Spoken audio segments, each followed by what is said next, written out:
Thursday morning crept into poor credit the way it always did.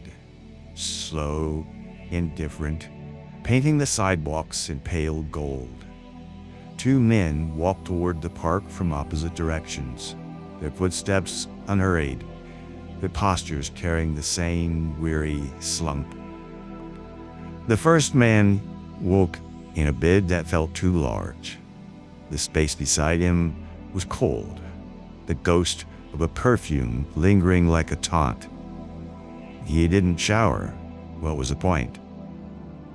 He pulled on yesterday's clothes, wrinkled but expensive, the kind that looked deliberate even when unkempt. Breakfast was whatever remained in the fridge, a sandwich slightly stiff, wrapped in wax paper from a place with a French name. He ate half of it without tasting it, tossed the rest, and left.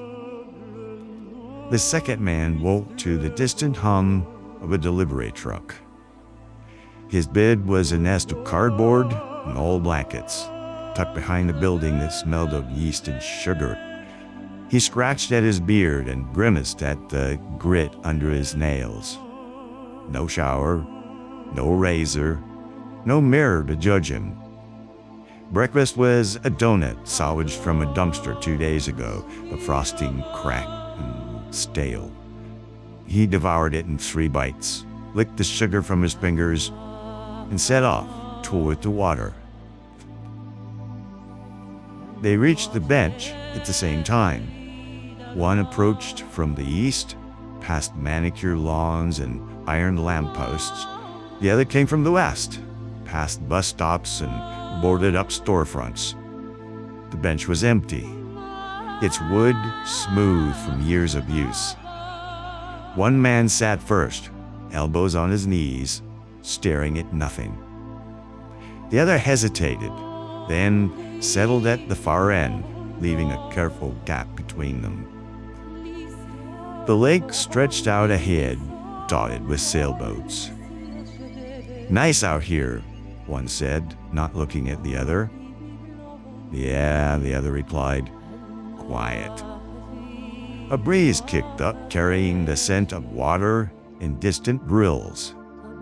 One man shifted, dug into his pocket, and pulled out a joint. He lit it, inhaled deeply, held the smoke in his lungs before letting it curl into the air. The other man watched. "Got another?" The first man glanced at him. "It's not tobacco." "Even better." They passed it back and forth in silence. The boats drifted. The sun climbed higher. Eventually, one man stretched. "Should grab some food." The other nodded. "Same, yeah, same." They stood. The bus arrived with a sigh of hydraulics. They boarded it without speaking, paid their fares, took their seats on opposite sides. The bus rolled along Lakeshore, past cafes and condo towers, past pawn shops and payday lenders. At the stop near the grocery store, they both stood. The door opened. They stepped onto the sidewalk, squinting in the sunlight. One man turned left toward the bright, sprawling supermarket, its automatic doors whispering open for him. The other turned to the right, toward the squat building with the handwritten sign and the line already forming outside. Neither looked back. Hi, I'm Ydnar Hugh. The rich and homeless share surprising similarities.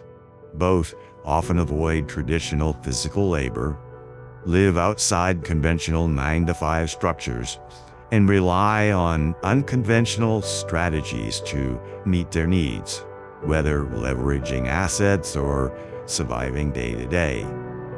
Both groups may reject societal norms, with the wealthy flouting rules through privilege and the homeless through necessity. They also depend heavily on networks, The rich on professional connections, the homeless on community support. And both faced public scrutiny, though with vastly different consequences. Yet the similarities end there. The rich thrive by mastering systems of money and power, turning knowledge into exponential gains, while the homeless often lack the same access or stability. They remain trapped in the economy that punishes the unlucky, the sick, or the marginalized. The result is a chasm between lives of abundance and mere survival, despite their parallel rejections of the grind. Then yesterday, I saw a news article about homeless encampments in Mississauga being a complex issue demanding compassionate solutions. I took my drone, and I found a blatant one to video it. As I stood in the nearby parking lot, I could smell the air reeking of stale smoke and wet cardboard. The maze of tents were hunched like mourners under Dundas Street's shadow, the distant laughter sounding more like coughs. Someone yelled, I think it's someone else. The article mentioned inadequate housing. Then I went around Mississauga and took aerial videos of about 10 mansions, each with construction projects underway. This video, then, is my comment on such a social, economic situation which would seem to be common throughout history. I don't think inadequate housing is the main problem, nor is an inadequate supply of money.